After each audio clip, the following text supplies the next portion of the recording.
가끔 특정 주사제를 맞으면 테니스 엘보나 골프 엘보가 나올 수 있다면서 DNA 주사 혹은 콜라겐 주사 등이 비싼 주사제 치료를 유도하는 경우를 봅니다.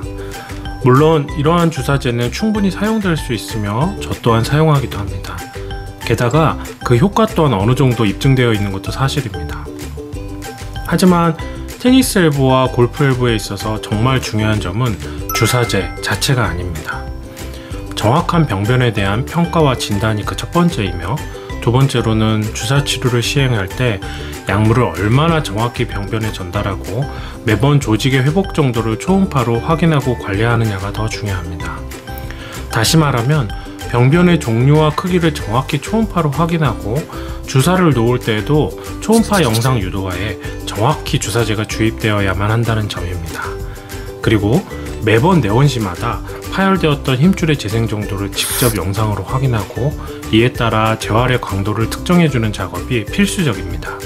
만약 어떤 병원에서 주사제의 종류나 가격만을 강조하며 초음파를 이용한 진단이나 영상 유도 없이 주사 치료를 감에 의존해 시술한다면 그 효과는 장담할 수 없다는 것입니다. 그러므로 반드시 초음파를 이용한 진단과 치료, 그리고 회복 모니터링과 재활 안내까지 가능한 병원을 꼭 치료병원으로 선택하시기 바랍니다. 또 다른 치료 방법 중에 체외 충격파가 있습니다. 체외 충격파는 무통 효과를 일으키는 것으로 알려져 있는데요. 그 원리는 통증에 대한 역치를 높여서 같은 자극에도 통증을 덜 느끼도록 도와줍니다. 또 힘줄과는 달리 비교적 혈관 분포가 풍부한 뼈 부위에 충격을 주어 혈관 분포가 적은 힘줄의 재생을 유도하는 역할을 합니다. 하지만 지나친 고출력의 체외 충격파는 오히려 뼈 껍질인 피질골에 손상을 줄 수 있습니다. 그리고 이로 인해 지나친 통증이 발생하여 이 체외 충격파를 환우로 하여금 기피하기까지 하는 경우도 다반사입니다.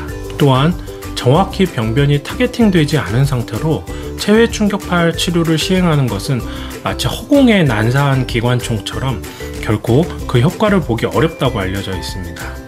그래서 반드시 초음파 영상 유도하에 약간의 리도케인과 조직재생 물질이 함유된 주사를 주입하고 이어서 초음파 영상을 확인하면서 정확한 병변을 타겟팅하여 체외 충격파를 시행하는 것이 필수적으로 요구된다고 말씀드릴 수 있습니다. 이어서 충격파 에너지로 발생한 조직의 손상이 확대되지 않도록 아이싱으로 마무리를 해준다면 가장 이상적인 엘보 치료가 된다고 생각합니다.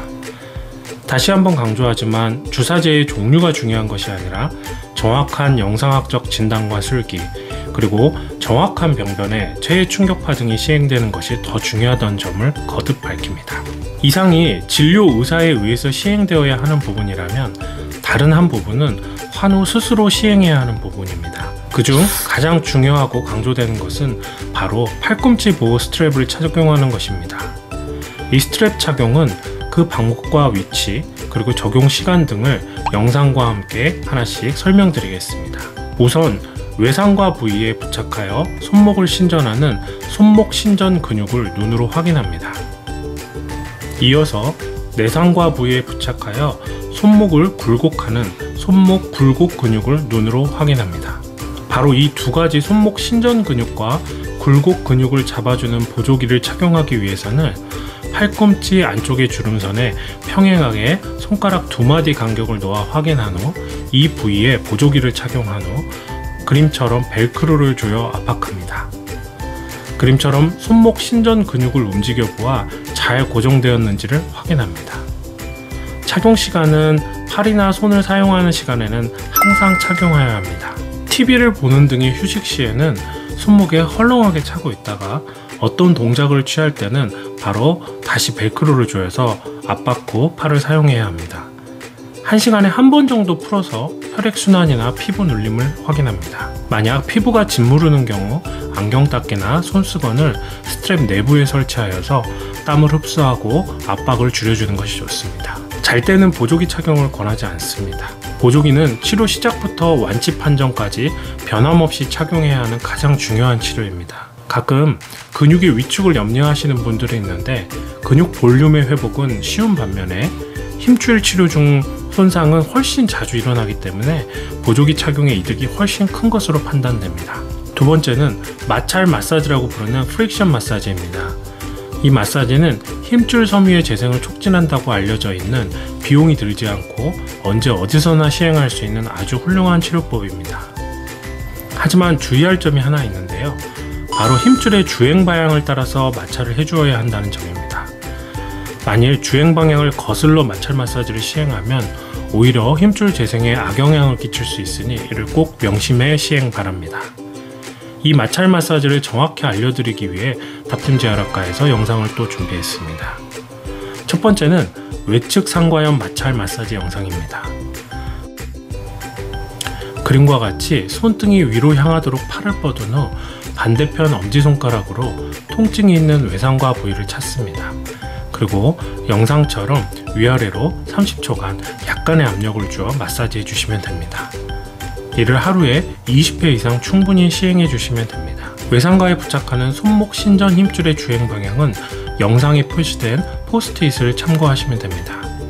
두 번째는 내측 상과염 마찰 마사지 영상입니다. 그림과 같이 손바닥이 위로 향하도록 팔을 뻗은 후 반대편 엄지손가락으로 통증이 있는 내상과 부위를 찾습니다. 그리고 영상처럼 위아래로 30초간 약간의 압력을 주어 마사지 해주시면 됩니다. 마찬가지로 이를 하루에 20회 이상 충분히 시행해 주시면 됩니다. 내상과에 부착하는 손목 굴곡 힘줄의 주행 방향 역시 영상에 표시된 포스트잇을 참고하시면 됩니다. 마지막으로 환후 여러분께 알려드릴 내용은 주사치료 시행 후 4주 후부터 시행이 추천되는 힘줄 스트레칭 운동입니다. 초기 염증이 심한 급성기에는 추가 손상을 일으킬 수 있기 때문에 주의가 필요하며 보통 재생이 시작되는 3에서 4주 이후 힘줄의 재생과 구축을 방지하기 위해 통증을 감내할 수 있는 범위 내에서만 서서히 강도와 횟수를 늘려가야 합니다. 첫 번째는 외측 상가염 스트레칭 운동입니다. 앉거나 선 자세에서 손등이 위를 향하도록 팔을 쭉 뻗은 후 손목을 최대한 아래로 꺾습니다.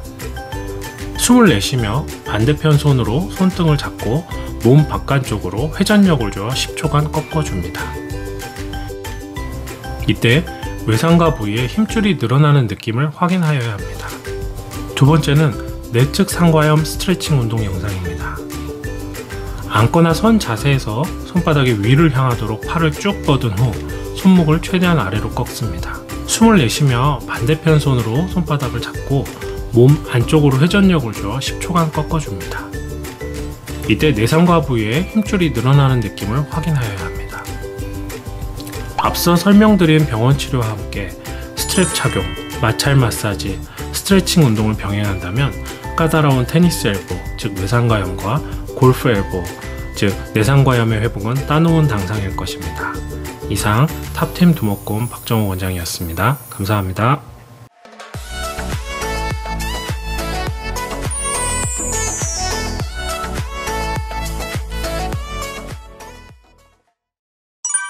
you